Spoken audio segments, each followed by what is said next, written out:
File 11 अंक 11 आरंभ।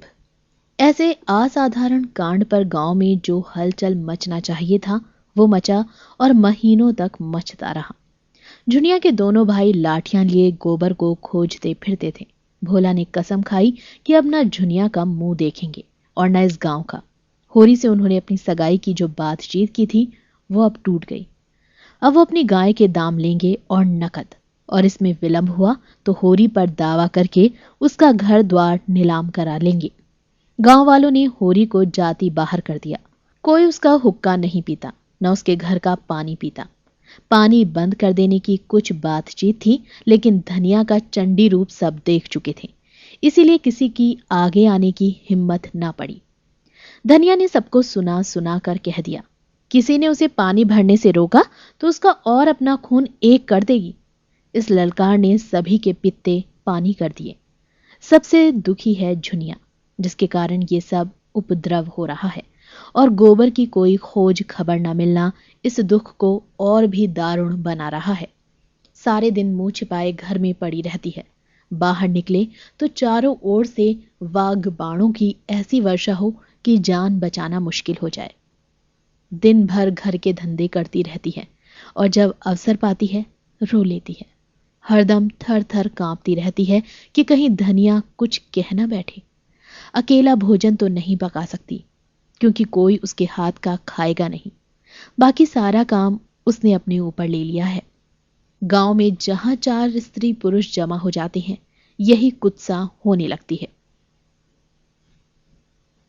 एक दिन धनिया हाट से चली आ रही थी कि रास्ते में पंडित दातादीन मिल गए। धनिया ने सिर नीचा कर लिया और चाहती थी कि कतरा कर निकल जाए, पर पंडित जी छेड़ने का अवसर पाकर कब चूकने वाले थे। छेड़ ही तो दिया। गोबर का कुछ सर संदेशा मिला कि नहीं धनिया? ऐसा कपूत निकला कि घर की सारी मर्जात बिगाड़ दी। धनिया के मन में स्वयं यही भाव आते रहते थे।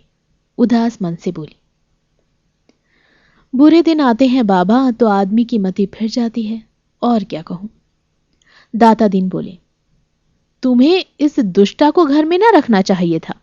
दूध में मक्खी पड़ जाती है तो उसे आदमी उसे निकाल कर फेंक देता है और दूध पी जाता है। सोचो कितनी बदनामी और जग हंसाई हो रही है। वो कुलटा घर में ना रहती तो कुछ ना होता। लड़कों से इस तरह की भूल चूक होती रहती है। जब तक बिरादरी को भात ना दोगे, ब्राह्मणों को भोज ना दोगे, कैसे उद्धार पाओगे। उसे घर में ना रखते तो कुछ ना होता। होरी तो पागल है ही, तू कैसे धोखा खा गई। दातादीन का लड़का मातादीन एक चमारिन से फंसा हुआ था। इसे सारा गांव जानता था, पर वो तिलक लगाता था, पोथी पत्रे बांचता था, कथा भागवत कहता था, धर्म संस्कार कराता था। उसकी प्रतिष्ठा में जरा भी कमी न थी। वो नित्य स्नान पूजा करके अपने पापों का प्रायश्चित कर लेता था। धनिया जानती थी झुनिया को आश्रय देने ही से ये सारी विपत्ति आई है। उसे न जाने कैसे दया आ गई। नहीं उसी रात को झुनिया को निकाल देती तो क्या इतना उपहास होता। लेकिन ये भय भी तो होता कि तब उसके लिए नदी या कुआं के सिवा और ठिकाना कहां था। एक प्राण का मूल्य देकर, एक नहीं 2 प्राणों का, वह अपने मर्जात की रक्षा कैसे करती। फिर झुनिया के गर्भ में जो बालक है वो धनिया ही के हृदय का टुकड़ा तो है। हंसी के डर से उसके प्राण कैसे ले लेती। और फिर झुनिया की नम्रता और दीनता भी उसे निरस्त्र करती रहती है। वो जली भुनी बाहर से आती, पर ज्यों ही झुनिया पानी का लोटा लाकर रख देती और उसके पांव दबाने लगती, उसका क्रोध पानी हो जाता। बेचारी अपनी लज्जा और दुख से आप दबी हुई है, उसे और क्या दबाए, मरे को क्या मारे। उसने तीव्र स्वर में कहा, हमको कुल प्रतिष्ठा इतनी प्यारी नहीं है महाराज कि उसके पीछे एक जीव की हत्या कर डालते। ब्याहता न सही, पर उसकी बाह तो पकड़ी है मेरे बेटे ने, किस मुंह से निकाल देती। वही काम बड़े बड़े करते हैं, मुदा उनसे कोई नहीं बोलता, उन्हें कलंक ही नहीं लगता। वही काम हम छोटे आदमी करते हैं तो उनकी मर्जात बिगड़ जाती है, नाक कट जाती है। बड़े आदमियों को अपनी नाक दूसरों की जान से प्यारी होगी, हमें तो अपनी नाक इतनी प्यारी नहीं। दाता दीन हार मानने वाले जीव न थे।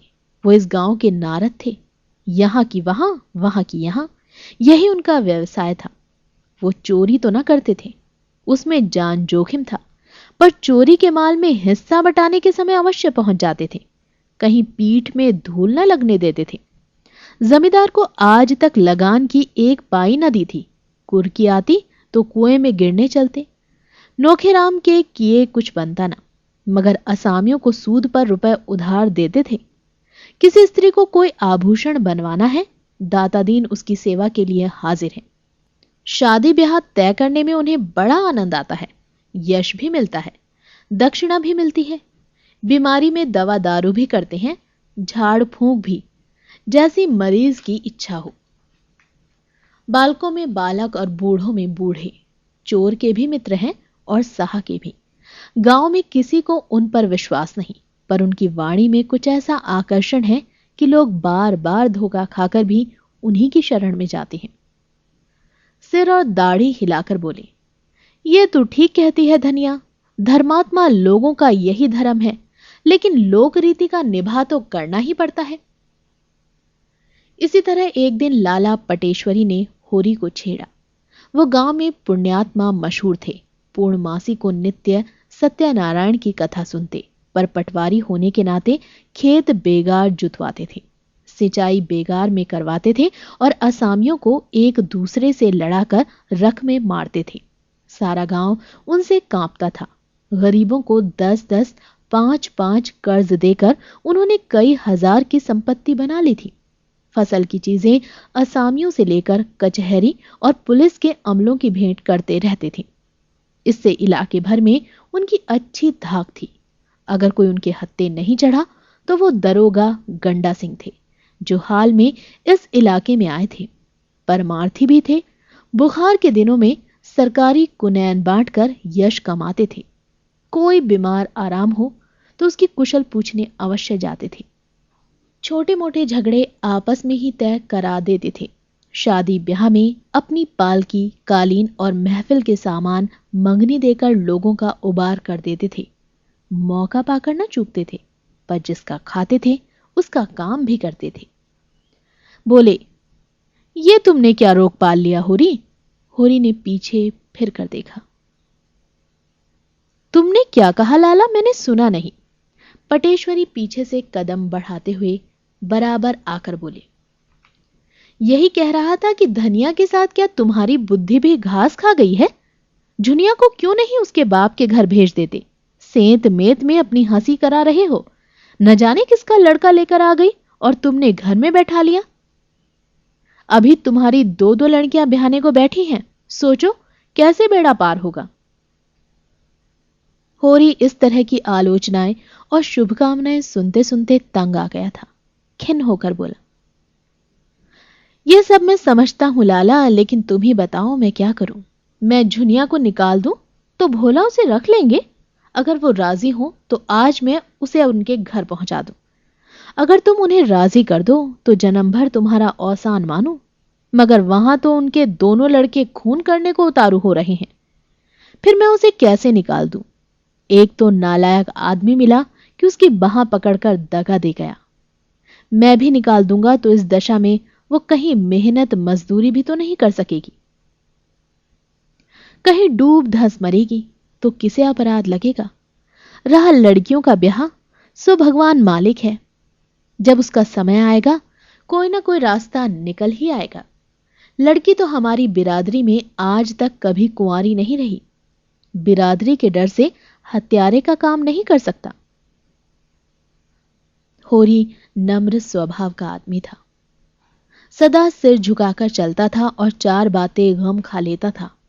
हीरा को छोड़कर गांव में कोई उसका अहित ना चाहता था, पर समाज इतना बड़ा अनर्थ कैसे सहले? और उसकी मुठ मर्दी तो देखो कि समझाने पर भी नहीं समझता। स्त्री पुरुष दोनों जैसे समाज को चुनौती दे रहे हों कि देखें कोई उनका क्या कर लेता है, तो समाज भी दिखा देगा कि उसकी मर्यादा तोड़ने वाले सुख की नींद नहीं सो सकते। उसी रात को इस समस्या पर विचार करने के लिए गांव के विधाताओं की बैठक हुई। दाता दीन बोले, मेरी आदत किसी की निंदा करने की नहीं है। संसार में क्या क्या कुकर्म नहीं होता। अपने से क्या मतलब, मगर वो रांड धनिया तो मुझसे लड़ने पर उतारू हो गई। भाइयों का हिस्सा दबाकर हाथ में 4 पैसे हो गए तो अब कुपंथ के सिवा और क्या सूझेगी। नीच जात, जहां पेट भर रोटी खाई और टेढ़े चले, इसी से तो शास्त्रों में कहा है, नीच जात लतियाए अच्छा। पटेश्वरी ने नारियल का कश लगाते हुए कहा। यही तो इनमें बुराई है कि 4 पैसे देके और आंखें बदली। आज होरी ने ऐसी हेकड़ी जताई कि मैं अपना मुंह लेकर रह गया। न जाने अपने को क्या समझता है। अब सोचो, इस अनीति का गांव में क्या फल होगा। छुनिया को देखकर दूसरी विधवाओं का मन बढ़ेगा कि नहीं। आज भोला के घर में यह बात हुई, कल हमारे तुम्हारे घर में भी होगी। समाज तो भय के बल से चलता है। आज समाज का अंकुश जाता रहे, फिर देखो संसार में क्या क्या अनर्थ होने लगते हैं। झिंगुर सिंह 2 स्त्रियों के पति थे। पहली पत्नी 5 लड़के लड़कियां छोड़कर मरी थी। उस समय इनकी अवस्था 45 के लगभग थी। पर आपने दूसरा ब्याह किया और जब उससे कोई संतान न हुई तो तीसरा ब्याह कर डाला। अब इनकी 50 की अवस्था थी और 2 जवान पत्नियां घर में बैठी थी। उन दोनों ही के विषय में तरह तरह की बातें फैल रही थी, पर ठाकुर साहब के डर से कोई कुछ ना कह सकता था। और कहने का अवसर भी तो हो। पति की आड़ में सब कुछ जायज है, मुसीबत तो उसको है जिसे कोई आड़ नहीं। ठाकुर साहब स्त्रियों पर बड़ा कठोर शासन रखते थे और उन्हें घमंड था कि उनकी पत्नियों का घूंघट तक किसी ने न देखा होगा। मगर घूंघट की आड़ में क्या होता है उसकी उन्हें क्या खबर। बोले, ऐसी औरत का तो सिर काट ले। होरी ने इस उल्टा को घर रखकर समाज में विष बोया है। ऐसे आदमी को गांव में रहने देना सारे गांव को भ्रष्ट करना है। राय साहब को इसकी सूचना देनी चाहिए, साफ साफ कह देना चाहिए। अगर गांव में यह अनीति चली तो किसी की आबरू सलामत न रहेगी। पंडित नोखेराम कारकून बड़े कुलीन ब्राह्मण थे। इनके दादा किसी राजा के दीवान थे, पर अपना सब कुछ भगवान के चरणों में भेंट करके साधु हो गए थे। इनके बाप ने भी राम नाम की खेती में उम्र काट दी। नोखेराम ने भी वही भक्ति तरके में पाई थी। प्रातःकाल पूजा पर बैठ जाते थे और 10 बजे तक बैठे राम नाम लिखा करते थे। मगर भगवान के सामने से उठते ही उनकी मानवता इस अवरोध में विकृत होकर उनके मन, वचन और कर्म सभी को विषाक्त कर देती थी। इस प्रस्ताव में उनके अधिकार का अपमान होता था। फूले हुए गालों में धसी हुई आंखें निकाल बोले, इसमें राय साहब से क्या पूछना है, मैं जो चाहे कर सकता हूं। लगा दो 100 रुपए डांड, आप गांव छोड़कर भागेगा, इधर बेदखली भी दायर किए देता हूं। पटेश्वरी ने कहा, मगर लगान तो बेबाक कर चुका है। झिंगूर सिंह ने समर्थन किया, हां, लगान के लिए ही तो हमसे 30 रुपए लिए थे। नोखेराम ने घमंड के साथ कहा, लेकिन अभी रसीद तो नहीं दी, सबूत क्या है कि लगान बेबाक कर दिया। सर्वसम्मति से यही तय हुआ कि होरी पर 100 रुपए तावान लगा दिया जाए। केवल एक दिन गांव के आदमियों को बटोरकर उनकी मंजूरी ले लेने का अभिनय आवश्यक था। संभव था इसमें 10-5 दिन की देरी हो जाती, पर आज ही रात को झुनिया के लड़का पैदा हो गया और दूसरे ही दिन गांव वालों की पंचायत बैठ गई। होरी और धनिया दोनों अपनी किस्मत का फैसला सुनने के लिए बुलाए गए। चौपाल में इतनी भीड़ थी कि कहीं तिल रखने की जगह न थी। पंचायत ने फैसला किया कि होरी पर 100 रुपए नगद और 30 मन अनाज डांड लगाया जाए।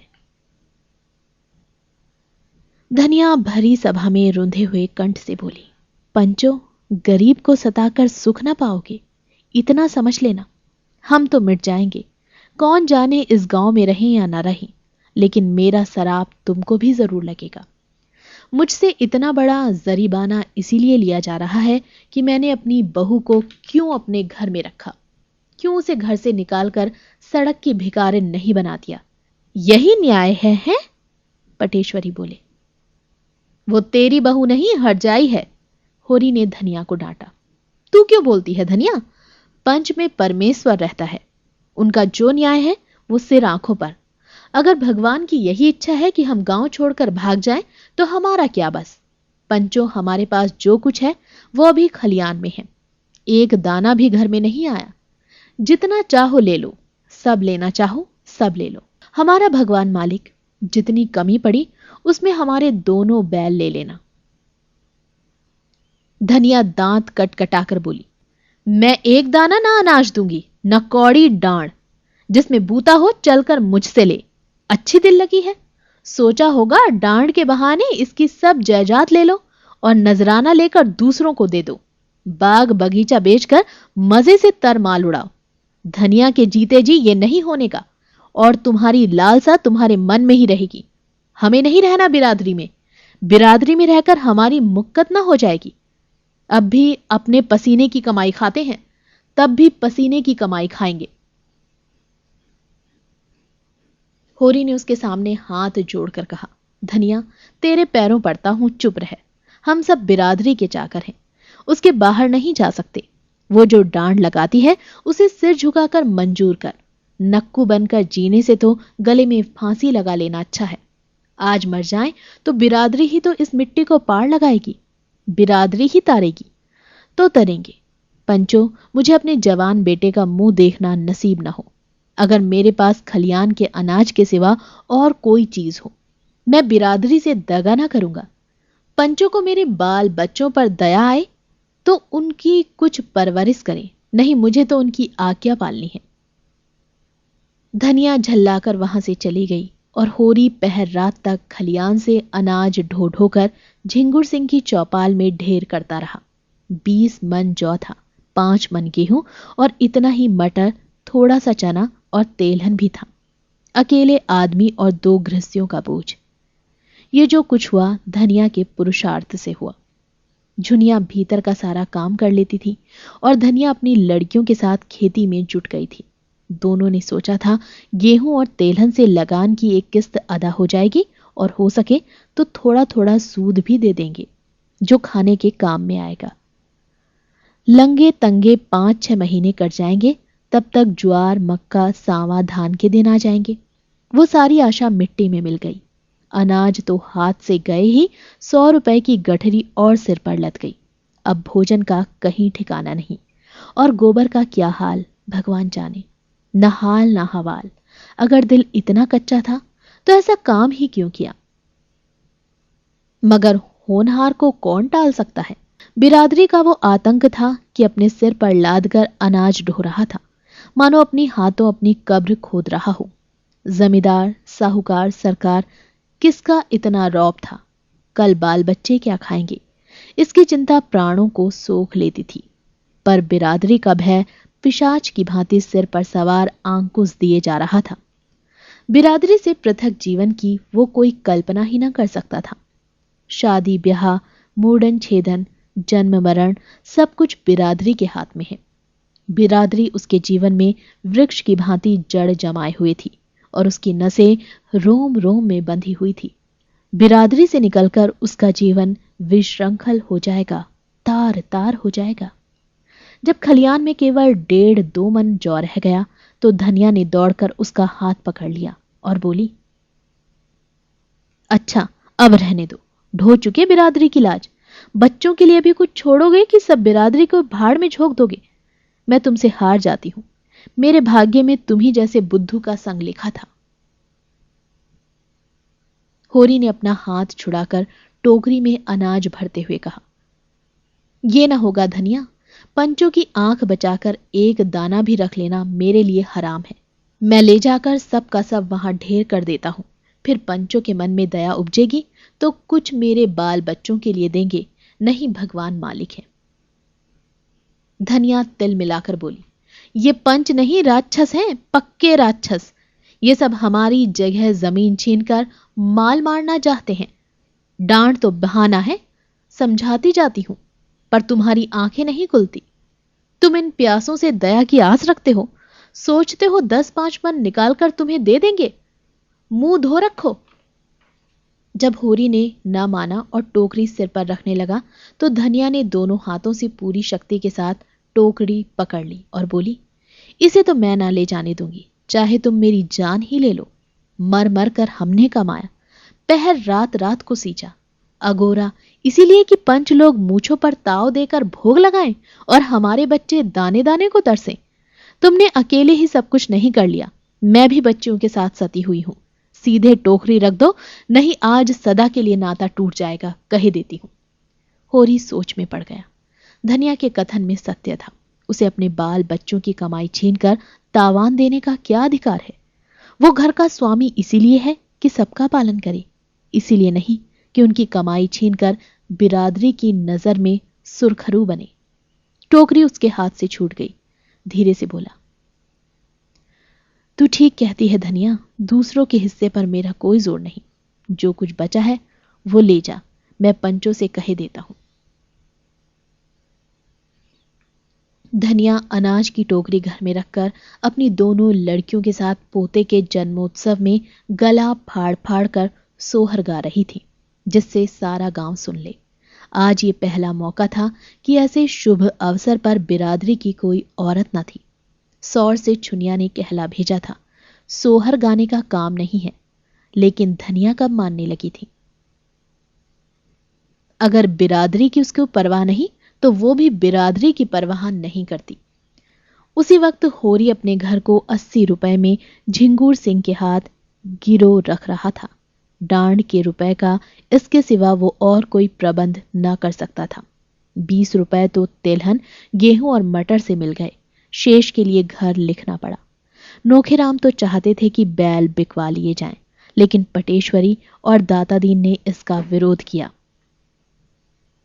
बैल बिक गए तो होरी खेती कैसे करेगा? बिरादरी उसकी जायदाद के रुपए वसूल करे, पर ऐसा तो ना करे कि वो गांव छोड़कर भाग जाए। इस तरह बैल बच गए। होरी रहननामा लिखकर कोई 11 बजे रात घर आया तो धनिया ने पूछा, इतनी रात तक वहां क्या करते रहे?